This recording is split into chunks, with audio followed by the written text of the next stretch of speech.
गुलाम साहब, आप माजी के पुराने साथी हैं, आप अखबारात में काम करते रहे हैं, अखबार के आप भी एडिटर रहे हैं। मेरी इतला के मुताबिक एक आध अखबार आप खुद चलाते भी रहे हैं।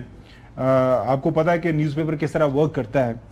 ये कॉलम इतनी तफसील के साथ मुख्तलिफ वाक़यात का जिक्र और मतलब ज़ाहिर है एक लंबी चौड़ी जो है नशिस्त का जिक्र करना, उसके बाद फिर सवाल जवाब का जिक्र करना, उसके बाद फिर मईशत से लेके फिर सियासत से लेके बैनुल-अक़वामी तल्लुकात तक जो है वो सवाल जवाब का जिक्र है कि मैंने ये पूछा, मैंने ये बात की, मैंने ये बात की।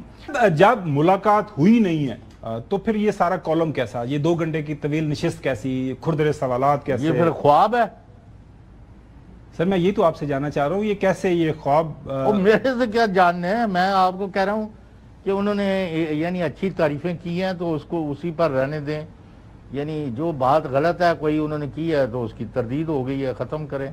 मेरे ख्याल में तरदीद आ गई है। ये तरदीद मेरे हिसाब से पहले आ जानी चाहिए थी क्योंकि बड़ा क्लेम किया था, दावा किया था। आप कुछ ऐड करना चाह रहे हैं? मैं ये कहना चाह रहा हूँ, देखिए ना, पहले आपने मुझे यहाँ पर कहा था कि एजाज साहब कह रहे थे कि जी खबर उन्होंने कहा जी मैं खबर पर कायम हूँ, तो मैंने कहा था जी कि आप मुझे बता दें। फिर अब वड़ाई साहब की बात हुई तो उनके बारे में भी मैंने कहा आप देख लें, और दोनों माशाल्लाह से एक ही इदारे से वाबस्ता है। तो आप ये भी देखें ना, दोनों का ताल्लुक एक ही इदारे से है। एजाज साहब ने भी अब मैं तो ये कहूंगा कि अल्लाह करे कोई इसमें कोई पैटर्न ना हो, अल्लाह कोई पैटर्न ना हो। हमने माजी में भी देखा है कोई पैटर्न के तहत चीजें चलती रही हैं। तो फिर एक देख लें कि अंसार अब्बासी साहब ने इनकार किया तो उसको हेडलाइन बना दिया गया। मतलब कुछ चीजें चल रही हैं। मुझे तो ऐसा इदारा भी लगता है आपको तरदीद कर देगा फॉर्मली इदारा। इसके ऊपर तो नहीं खड़े हो सकते, इसके ऊपर इदारा। देखिए ठीक है, जियो ने माजी के अंदर मैंने देखा है कि काफी जगहों पर अब उन्होंने स्टैंड लिया है, बट आई डाउट कि सोहेल वड़ाई साहब भी इसके ऊपर स्टैंड लेंगे, और आई डाउट कि जियो टेलीविजन भी इस पर स्टैंड लेगा।